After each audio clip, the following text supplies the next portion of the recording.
vídeo de hoje vamos falar sobre concepções de gramática e ensino. Essa é uma aula importante porque uma das principais bases, do ensino de língua portuguesa é a gramática.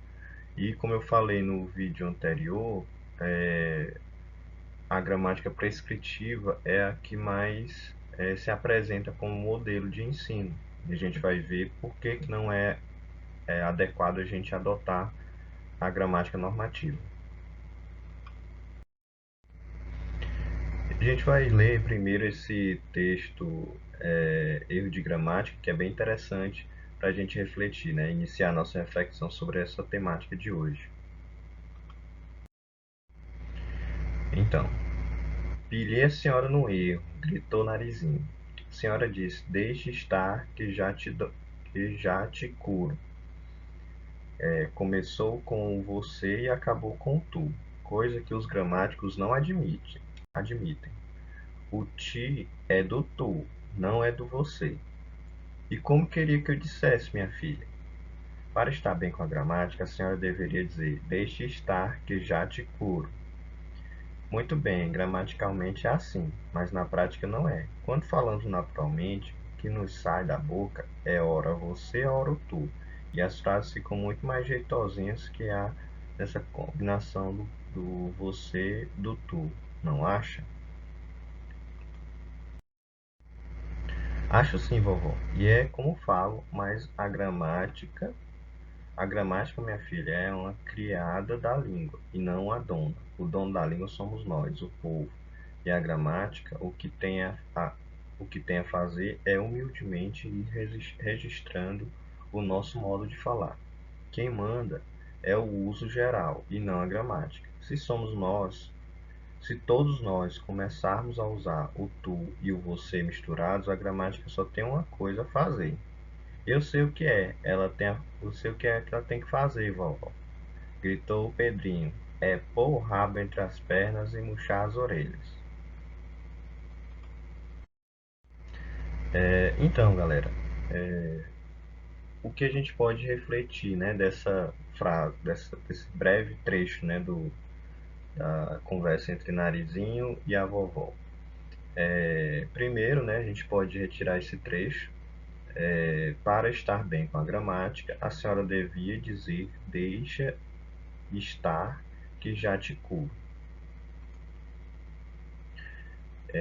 Então aí ela faz justamente o que muitos professores de língua portuguesa, ao utilizarem a gramática normativa como base, como conceito de gramática, né, fazem. Então, e aí constrangem os alunos. O que acontece geralmente é esse constrangimento. E a gente viu no vídeo anterior que há muita essa crítica, sobre principalmente a norma ortográfica, que também ela advém da gramática normativa. A norma ortográfica, ela está dentro da gramática normativa.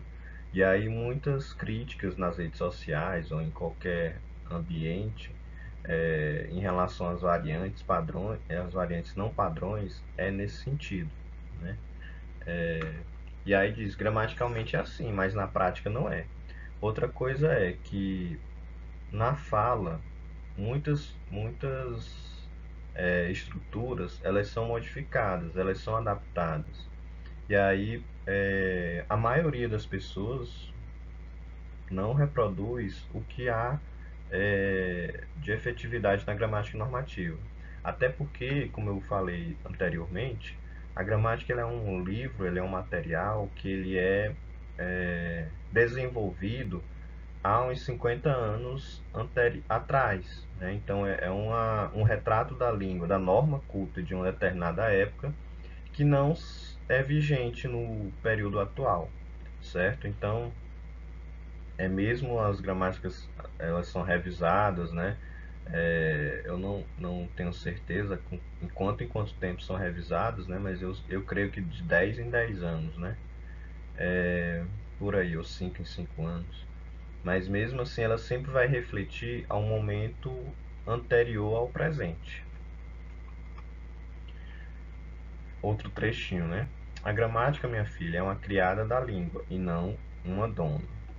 Outra coisa é, muitos professores que têm essa concepção de gramática normativa como a sua base no ensino, ela vai tratar justamente o contrário, né? Vai tratar a gramática como dona da língua, né? Ou até é, o que é língua é a gramática normativa, e o que não é língua é o resto, né? Então há pessoas, há professores, infelizmente, que têm essa visão.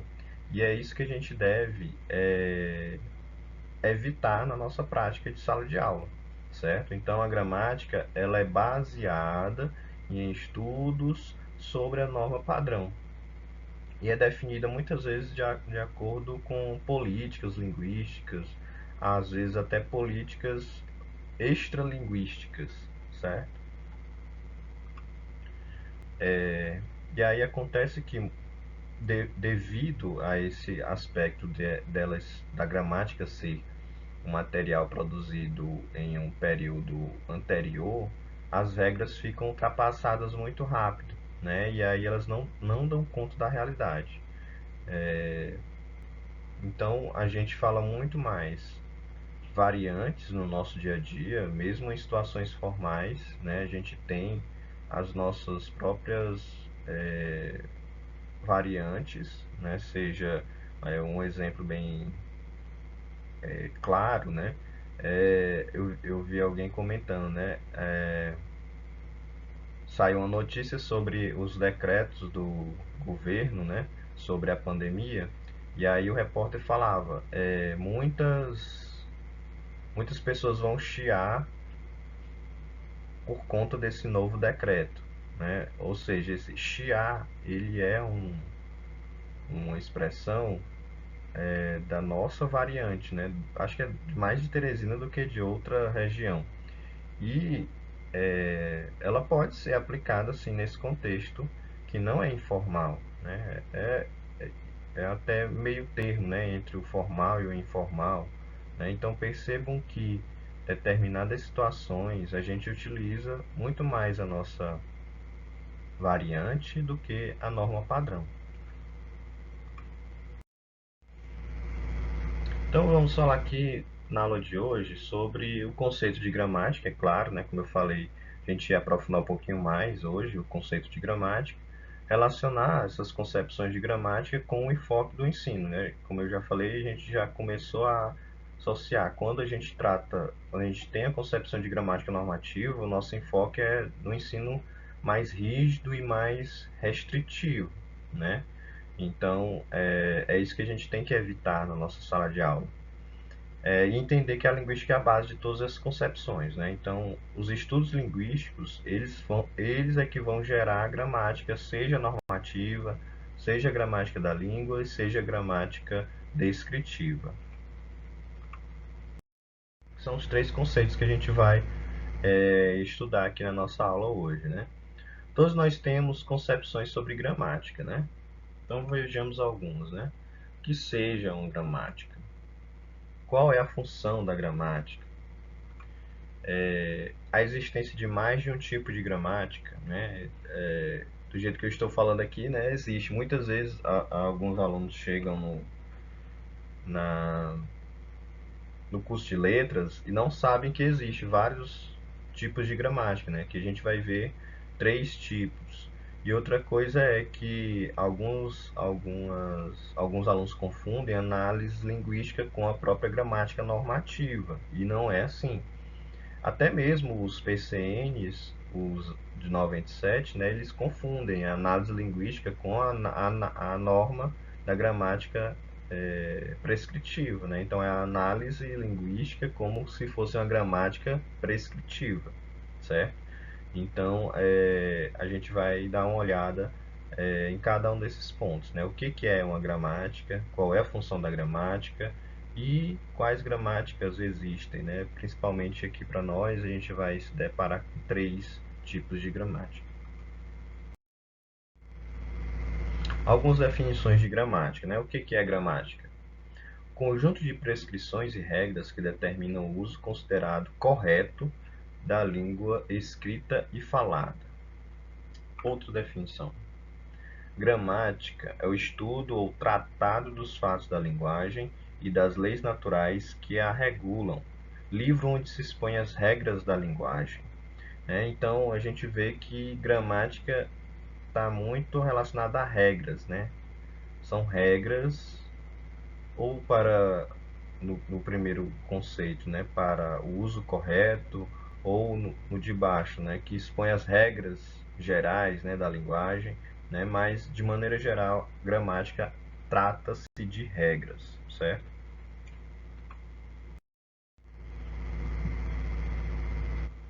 E respondendo aquela terceira pergunta, né? Existe mais de um tipo de gramática? Sim, existem. Então, como a gente vai ver, né, eu já até adiantei para vocês, a gente vai falar hoje sobre três tipos de gramática, que são elas, né? Gramática normativa, né? Um exemplo da gramática normativa é essa do ensino básico, que alguns já devem ter contato. Temos a gramática descritiva, uma ótima gramática descritiva é a do Mário Perini, e a gramática internalizada, né, que é muito baseada na teoria de Chomsky. E também, não só em Chomsky, né, mas outras teorias utilizam a gramática internalizada como sendo a gramática da língua, né, como sendo, a gente vai ver nos slides a seguir, como sendo os princípios básicos de regras de estruturação de qualquer língua. Não necessariamente, como a gente vai ver, a gramática normativa, ela é baseada numa língua específica, né? Então você tem a gramática normativa do inglês, você tem a gramática normativa do italiano e por aí vai, do francês, assim como a gramática descritiva.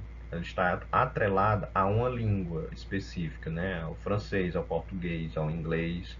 Já a gramática internalizada, ela seria os princípios básicos para que se gere qualquer estrutura linguística. Seria essa a ideia da gramática internalizada. Mais uma coisa, né? Uma definição agora mais teórica, né? A gente viu ali anteriormente algumas definições que você pode pesquisar na internet ou em dicionários, né? O que eles dizem sobre gramática normativa. Então eu peguei aqui Travaglia e ele diz que repete, né, aquilo que a gente já viu, né, regras. E aí o que é de peculiar da gramática normativa é esse bom uso da língua portuguesa, né? Dizer que alguém nesse sentido sabe gramática significa dizer que a pessoa conhece essas regras e as domina. A gramática normativa só considera correta a norma culta da língua e tudo que estiver fora dessa norma é considerado agramatical, né? Então, o problema da gramática normativa é que, mesmo abordando, né, as variantes, né, em algumas gramáticas, acho que até no do Ivanildo Bechara, você tem um capítulo sobre variantes linguísticas, mas que no decorrer do livro as variantes linguísticas são deixadas de lado e isso é abordada a questão da norma, né? O que se deve fazer para escrever bem, falar bem, né? Esse bom e bem aí a gente deve colocar entre aspas, porque o que se deve, né, enfocar no ensino de língua materna não é esse falar bem, esse escrever bem, né? No sentido de se adequar à norma, né? Não está relacionada à norma, está relacionada ao uso da linguagem, né? Se você consegue adequar a sua linguagem à situação comunicativa. Como a gente viu no vídeo anterior, é a situação comunicativa que vai é, guiar, né, a sua percepção e a sua fala na hora de se comunicar. E aí você deve, né, o professor de língua portuguesa, ele deve estar atento a mostrar para os seus alunos que, a partir do que eles já sabem, né, eles já têm um conhecimento de situações linguísticas, mas no seio familiar, no seio informal, né? E aí eles vão aprender a norma culta para lidar em situações mais formais. Então, o professor ele deve estar atento a isso. A gramática normativa ela deve ser aplicada em situações formais de comunicação. E ainda, né, a gramática normativa não significa que você vai observar apenas o bom uso da língua portuguesa. Não existe isso, né? É muito relativo você dizer que isso é um bom uso ou aquilo é um mau uso, né? Então, não há, né? Como a gente já viu não sei se eu falei para vocês, né? Mas na pesquisa científica a gente não tem esse juízo de valor. Ah, isso é bom, isso é ruim, né? A pessoa escrever aqueles exemplos, né, que eu trouxe no vídeo passado, né? A pessoa escrever com G ou com J, né? Isso está apenas fora da gramática normativa, mas não quer dizer que é feio ou ruim ou bom uso ou mau uso, né? Então não é isso que a gente tem que passar para os nossos alunos. Mais sobre a gramática normativa, né? Seu foco é exclusivamente o estudo das regras de uso da norma culta, né? Então, a gramática normativa ela vai abordar o, a norma padrão, né? A norma culta e as regras, né? Então, como a gente já falou, né? Gramática normativa prescritiva, né? Quando a gente utiliza esse termo prescritiva, né? É no sentido de que ela prescreve, né? Ela de maneira mais rígida, né, obrigatoriamente você tem que escrever ou falar seguindo aquelas normas, né, senão estará fora da gramática. Né? Como eu já falei, o ensino é prescritivo. E aí muita gente se confunde, né, entre a norma culta e a modalidade escrita da língua. Norma culta é obrigatório tanto na escrita quanto na fala. Se você pauta o seu ensino na gramática normativa, né, tanto na fala quanto na escrita, você vai é, fazer com que seu aluno ele produza, né, ele reproduza apenas essa modalidade, o que nem o próprio professor ele consegue reproduzir, nem mesmo das pessoas que têm domínio da norma, né, os gramáticos, né, essas pessoas elas não falam, né, na sua fala totalmente conforme a norma culta. Porque, como eu falei, a norma culta ela é algo que é parado no tempo. E aí a nossa fala ela vai se modificando, a gente vai aprendendo novos dialetos, novas gírias, né? Algumas construções vão ficando obsoletas, né? Então, como a gente viu lá que a vovó da Narizinho falou, né? Que a língua é que é dona da gramática e não a gramática dona da língua, né? Então a gente tem que ter isso em mente, né? A língua é que dá o tom, a língua é a gente tem que se basear, né? Nós enquanto professores de língua materna, a gente tem que se basear no uso da linguagem, né? Fazer com que o nosso aluno perceba esse contexto de utilizar a linguagem de modo adequado. Então, a norma culta, né, essa questão da normatização de um determinado falar ou escrever, isso está atrelado à padronização, certo? Então, assim como a gente padroniza documentos, assim como a gente tem a BNT, assim como a gente tem o Inmetro, etc., né? Esses órgãos padronizadores, a gramática normativa também é um órgão padronizador para que em determinadas situações é, siga esse padrão, principalmente em situações de comunicação formal, em que não pode haver ambiguidade, não pode haver conotações mais abertas, né? O pensamento ele deve ser mais objetivo, né? A explicação deve ser objetiva, né? Então, nesses contextos, aí o que é mais adequado é a gramática, a norma padrão, né? E já em outros contextos mais familiares, informais, e aí você pode utilizar os dialetos. E como eu falei no vídeo anterior, os dialetos, né, eles são a identidade de cada pessoa. Então a pessoa já chega na escola com esse dialeto. E muitas vezes acontece que os professores de língua portuguesa acabam excluindo esses dialetos e tornando e consequentemente excluindo a própria pessoa, né? A pessoa que utiliza aquele dialeto. E isso não é nada produtivo para o ensino. É totalmente improdutivo para o aprendizado do aluno, certo? Então a gente vai parar aqui nesse slide e no próximo vídeo a gente continua.